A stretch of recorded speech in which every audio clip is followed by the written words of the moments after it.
For 12 years, the board of Harlan Motors hid a prototype engine beneath the north basement, calling it a deadly failure. No one was allowed to touch it, no one was allowed to ask, and every engineer who mentioned it quietly vanished from the company. But on the final inspection before the factory was sold off for almost nothing, a quiet single father named Mason quietly noticed an old weld mark and understood the whole truth in an instant. The moment he turned the first wrench, the entire boardroom began to tremble, because a secret long buried was finally waking. Detroit woke that winter morning under a gray sky that seemed to press down on the rooftops of Harlan Motors like a lid closing over something already half dead. The factory had once been the pride of American engine manufacturing, its name stamped on machines that powered freight lines across the entire country, but those days had thinned into rumor. Half the assembly floor sat dark. The workforce had been cut 3 times in 5 years, and the production line that remained crawled along at a pace that felt less like manufacturing and more like waiting. The board of directors had already decided the ending. A foreign conglomerate had offered a price low enough to insult the building's history, and the paperwork sat ready, needing only a final signature to erase 100 years of labor. Evelyn Harlan had inherited the chief executive's chair only months earlier, and she had spent every one of those months trying to slow a sale that the board treated as inevitable. She was the founder's daughter, sharp enough to read a balance sheet faster than the men twice her age, but the board dismissed her instincts as sentiment rather than judgment. They called her too young behind closed doors and too emotional in open ones, and every objection she raised was answered with a polite, condescending nod before the conversation moved on without her. Mason Carter moved through the plant in a different rhythm entirely, invisible to the people who mattered and essential to the ones who actually kept the place running. He worked the night shift, wore a jacket stained dark with years of grease, and rarely spoke unless someone asked him a direct question. He stayed out of the politics that consumed the upper floors, choosing instead to quietly repair what the daytime engineering staff had given up on, fixing problems nobody above him had even noticed yet. The workers respected him the way people respect someone who simply makes things work, without ceremony and without complaint. Cameron Blake, the chief financial officer, treated Mason the way he treated most of the floor staff, as scenery rather than people. He mocked him once in front of a junior crew, saying a man who spent his nights fixing wrenches could not possibly understand strategy worth hundreds of millions of dollars. Mason said nothing back. He simply finished tightening the bolt in his hand and walked to the next station, because arguing with men like Cameron had never once changed anything in his experience, and he had learned long ago which battles were worth the cost. Evelyn happened to be touring the floor when she saw Mason solve, in under 10 minutes, a stamping press failure that her own engineering team had failed to fix in 3 full days. She did not say anything to him directly, but she watched the way he worked, calm and exact, and she found herself wondering why a man with that kind of instinct was content standing at the bottom of a building that barely noticed him. It was a small moment, easy to overlook, yet it lodged itself in her mind and refused to leave. Near the end of that long gray shift, Joseph Grant, the plant's honest and weathered floor manager, pulled Mason aside with a warning rather than small talk. He told him that the north basement was being sealed permanently before the sale went through, locked away from inspection along with whatever was still stored down there. Mason went still the moment he heard the words north basement, because that single phrase belonged to a part of his life he had spent 12 years trying not to remember, a buried project that had once cost him everything he had built. He did not ask Joseph any questions about it. He simply nodded, the way he nodded at most things, and finished locking up his tool cart for the night, though something in his chest had already started to tighten in a way he had not felt in years. Outside the loading dock, the city had gone fully dark, snow drifting sideways under the security lights, and Mason walked to his truck the same way he always did, alone, unhurried, carrying a weight that nobody around him could see. Evelyn called for a final asset inventory before the sale documents could be signed. A routine walkthrough meant to confirm what the company still owned.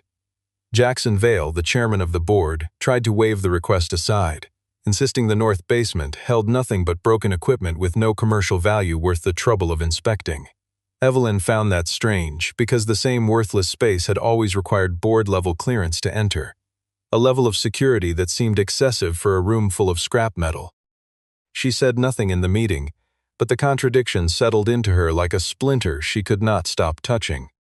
Amelia Brooks, an investigative attorney Evelyn had quietly hired outside the company's usual legal network of advisors, had already begun pulling old asset records, and she found something unsettling almost immediately.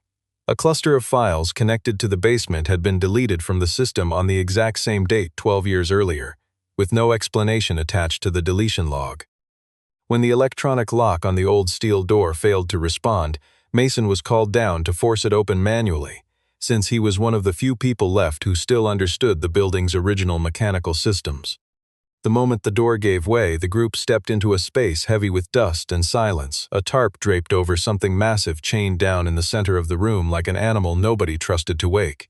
It was the Meridian engine, once rumored inside the company to be capable of reshaping heavy transport entirely, a prototype so promising that people still spoke its name in careful, lowered voices.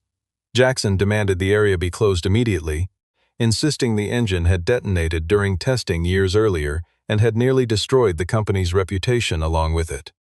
Mason stood in front of the machine for a long time, studying the welds, the hand-stamped serial markings, and one small detail in the housing that only someone who had worked the original project would recognize. When Cameron ordered him to leave the basement at once, Mason answered with a quiet certainty that stopped the room cold, telling them the engine had not failed because of its design. Nobody moved. Jackson asked sharply, what gave him any authority to make a claim like that? Mason did not answer the question directly. Instead, he pointed to a cluster of valves installed backward, and said that if this engine had truly exploded the way they claimed, someone had made sure it would.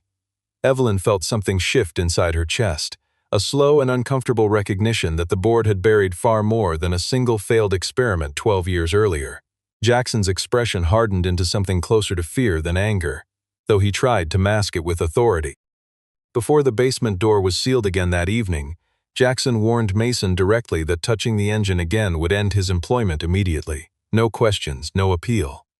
Mason simply pulled the tarp back over the housing with careful hands, the same way a person covers something they have decided to protect rather than abandon, and said nothing further as the group climbed back up into the cold light of the main floor. Evelyn lingered behind for a moment, looking back at the shape under the tarp, and felt for the first time since taking the chair that she had finally found something in this building worth fighting for without compromise. The story of what had happened 12 years earlier came out in fragments, pieced together through the halting memory of Logan Price, the retired chief engineer who had once led the Meridian project from the ground up. The engine had been the most ambitious work of Harlan Motors' founder, Evelyn's own father, a design meant to cut fuel consumption, raise output, and finally free the company from its dependence on a handful of exclusive supply contracts. When the project neared completion, a testing accident tore through the program almost overnight. The board declared the engine an outright failure, shut the project down within days, dismissed the entire technical team, and pressured many of them into signing agreements that forbade them from ever discussing it again.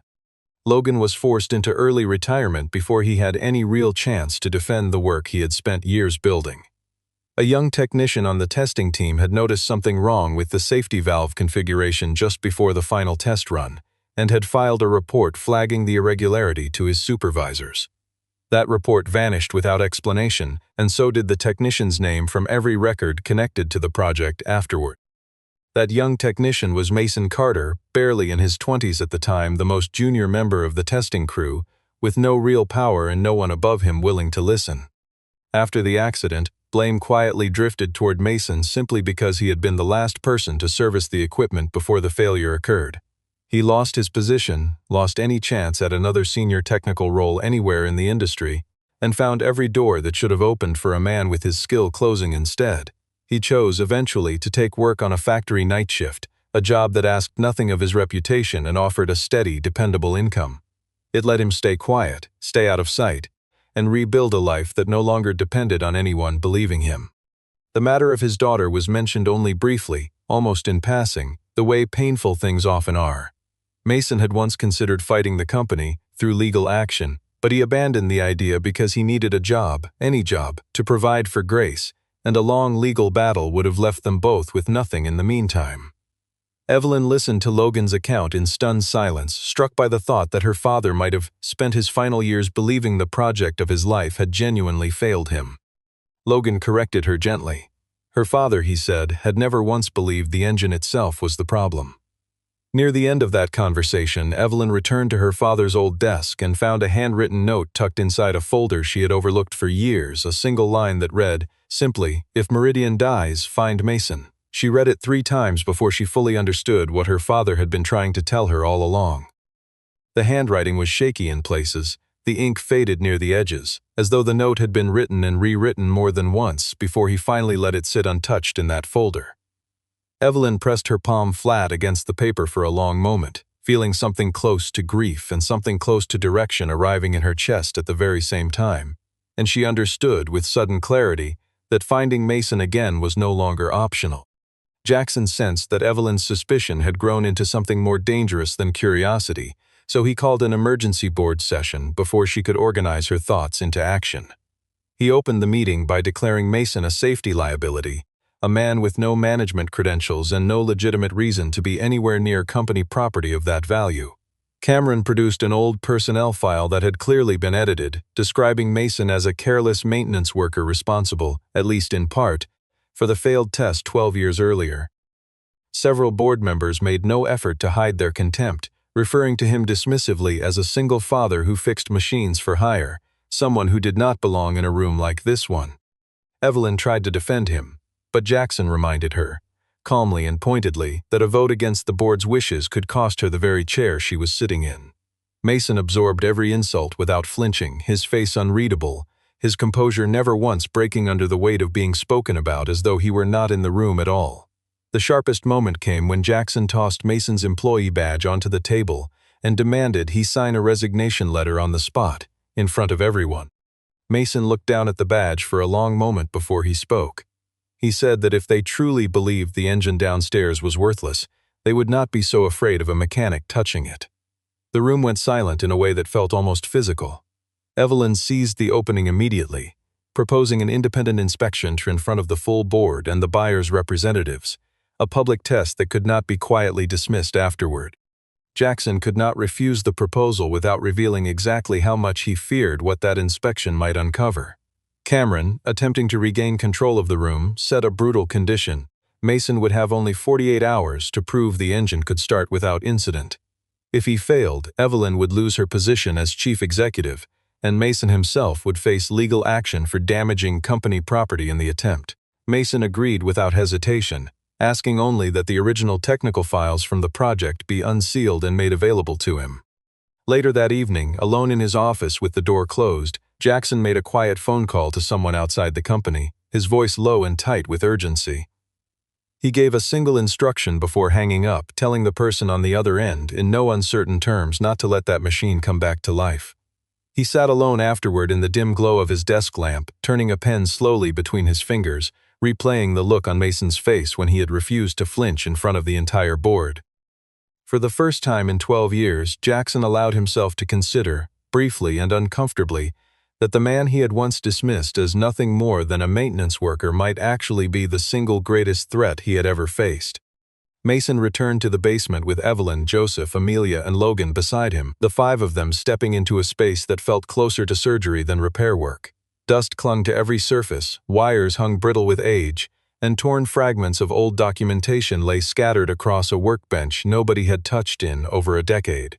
Mason moved through the engine methodically, checking each valve cluster, each fuel line, each pressure sensor with the unhurried patience of a man who had nowhere else he needed to be. He worked slowly and precisely, almost as though he were listening to an injured body describe exactly where it hurt. Evelyn watched him and realized this was not simply familiarity with machinery in general. Mason seemed to remember individual scratches on the metal, small marks that meant nothing to anyone else in the room. Logan confirmed that several components had clearly been swapped out sometime after the night of the original accident, parts that did not match the engine's documented specifications. Amelia, digging through an old backup archive, found a system access signature belonging to Cameron, logged in the system mere minutes before the accident occurred 12 years earlier.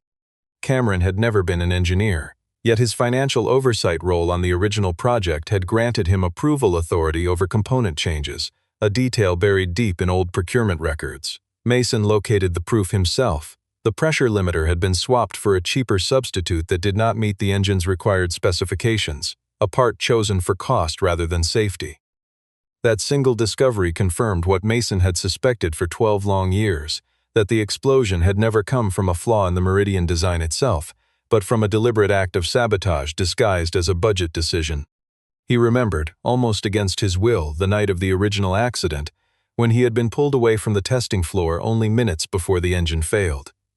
He had suspected something was wrong even then, but he had never possessed any proof strong enough to challenge the people above him. When Evelyn asked why he had never come back to fight for the truth sooner, Mason answered simply that not everyone has the resources to take on an entire board of directors, especially when they also have a family depending on them to keep working. The answer left Evelyn quiet for a long moment, unable to find a response that did not feel inadequate. Just as Mason began disassembling the main control housing, the basement lights cut out without warning, and the heavy steel door sealed itself shut behind them with a sound like a verdict being delivered.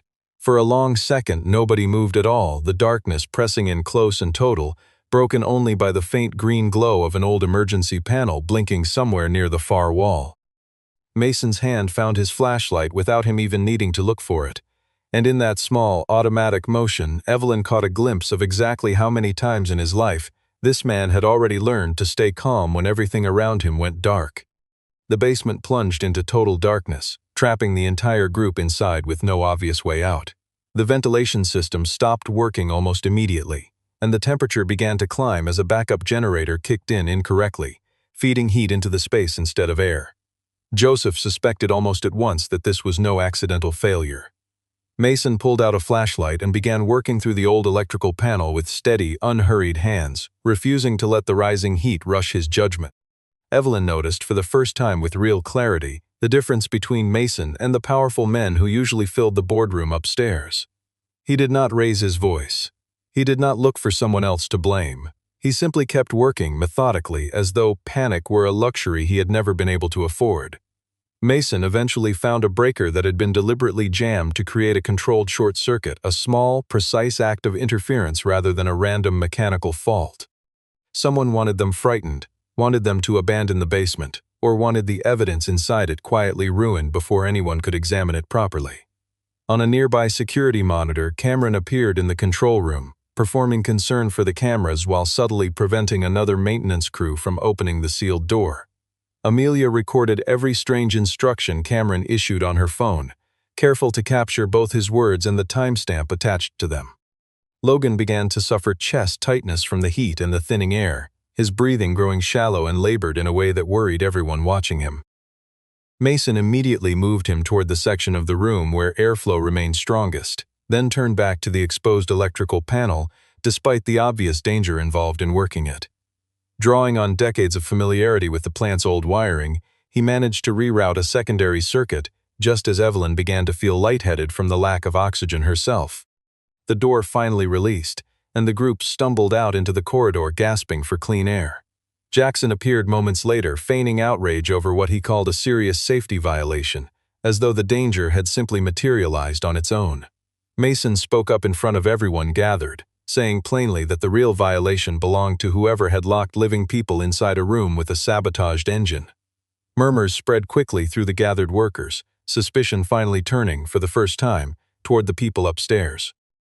Before the night ended, Evelyn formally suspended Cameron's technical access across the entire facility, a decision Jackson immediately and loudly opposed.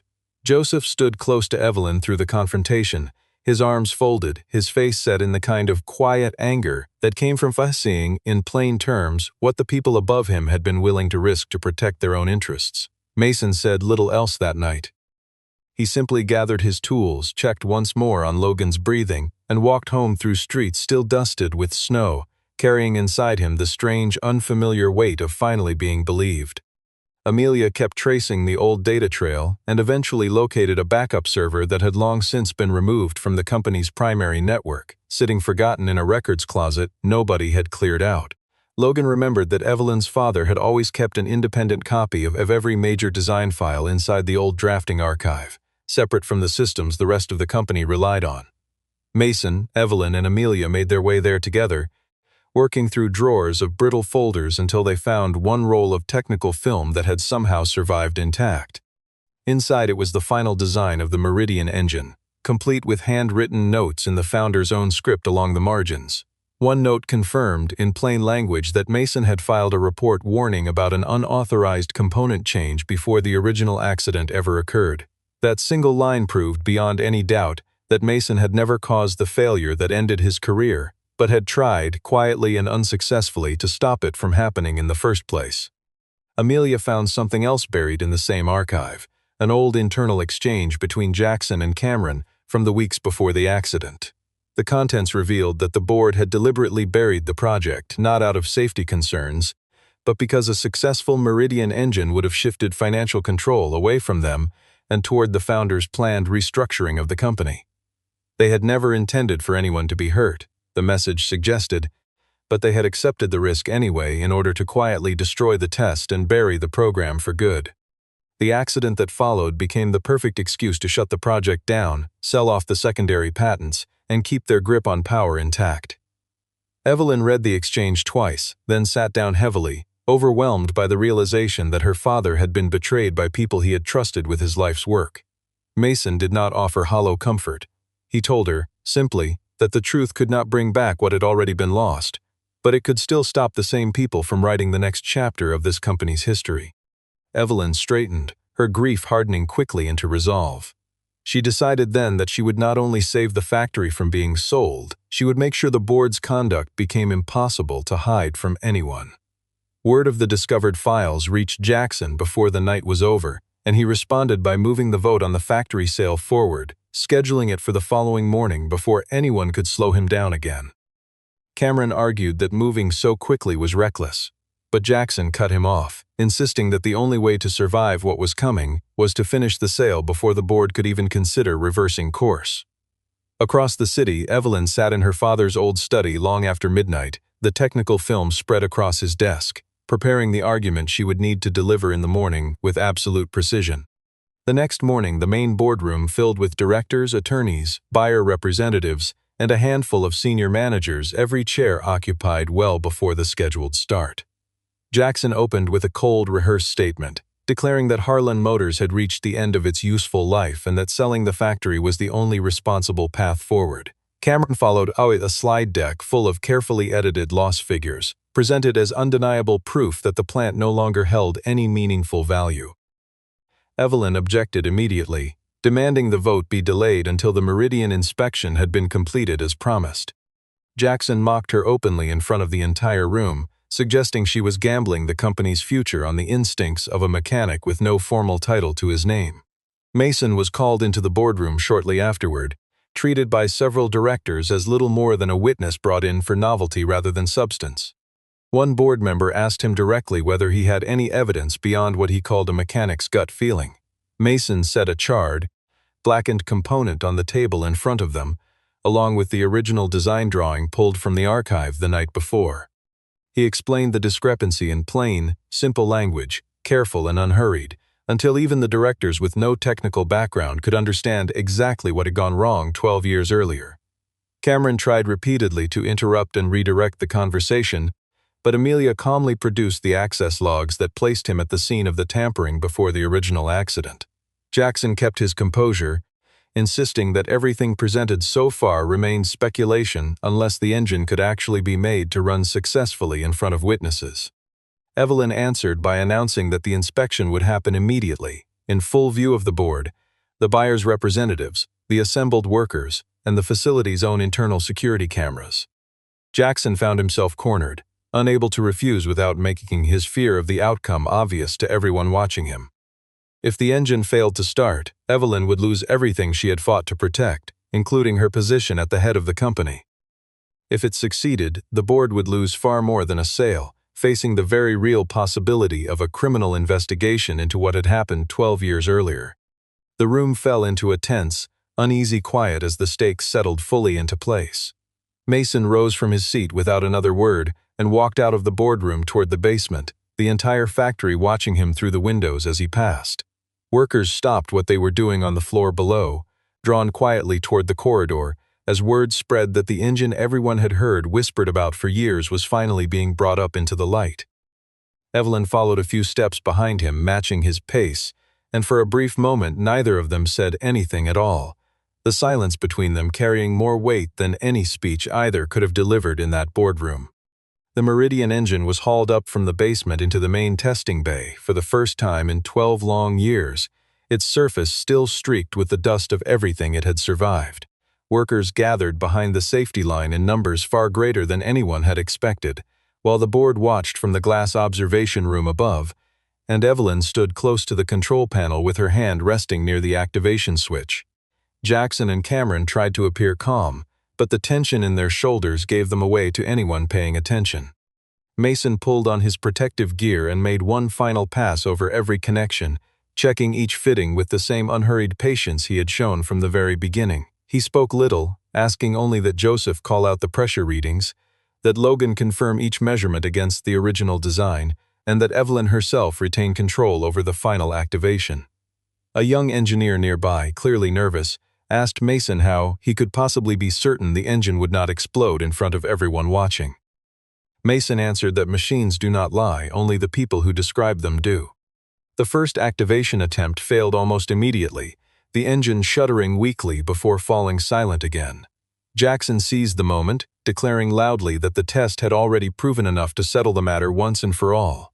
Mason did not panic. He listened carefully to the final sound the rotor had made as it spun down, and he realized that a secondary fuel line remained sealed shut, a line Cameron had quietly ordered locked sometime earlier without anyone noticing.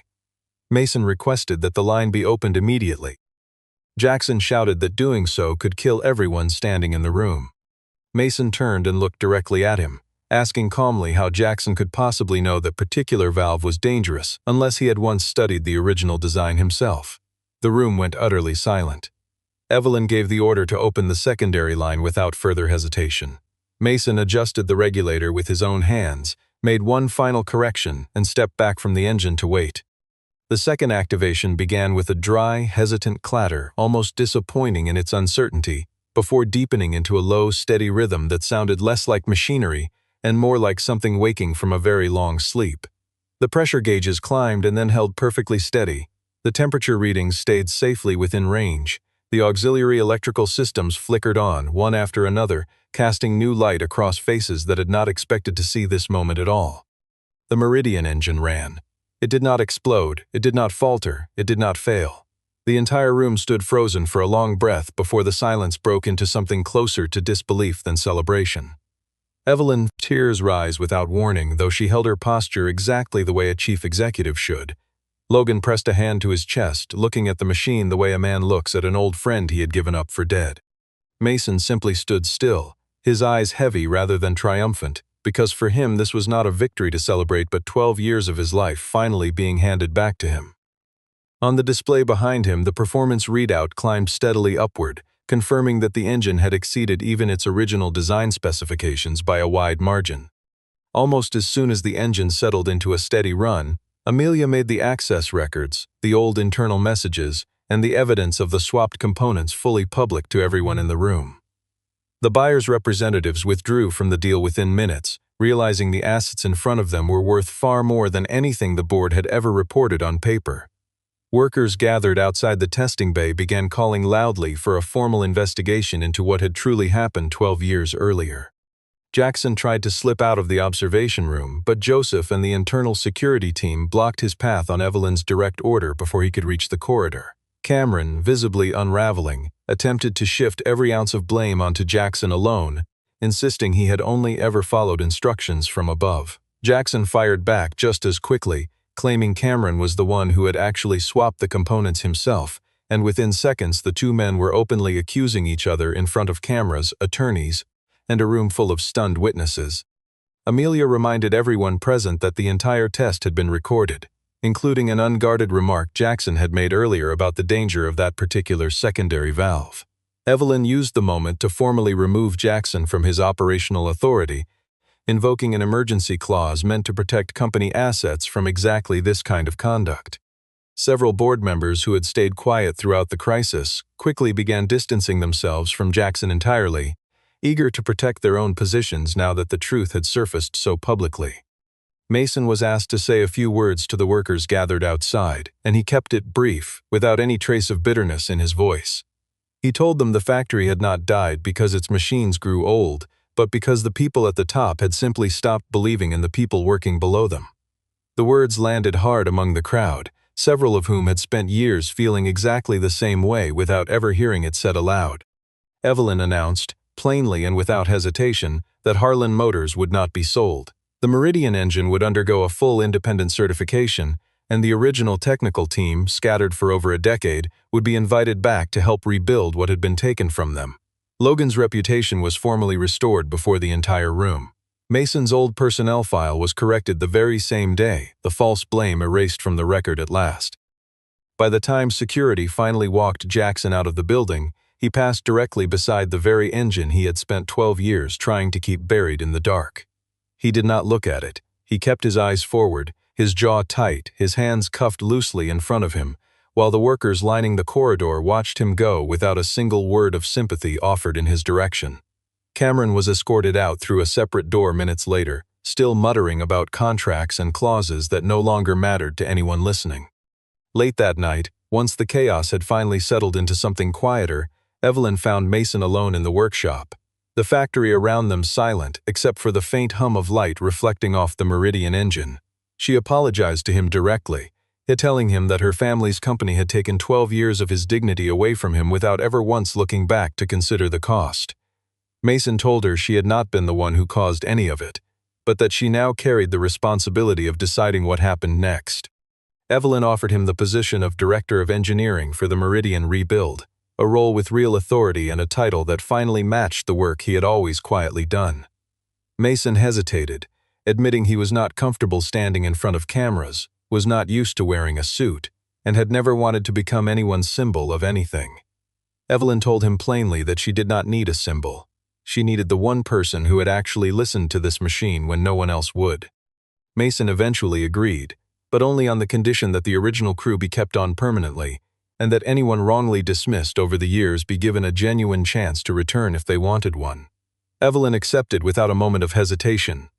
In a small, quiet detail that passed almost unnoticed, Mason glanced at his phone and saw a short message from Grace asking whether he would be home late again that night. He typed back a brief reply, telling her the factory had its lights on again tonight. The message said more about what he had accomplished than any speech could have, a small private signal that he had not only saved a company, but had also secured something steadier for his own family's future.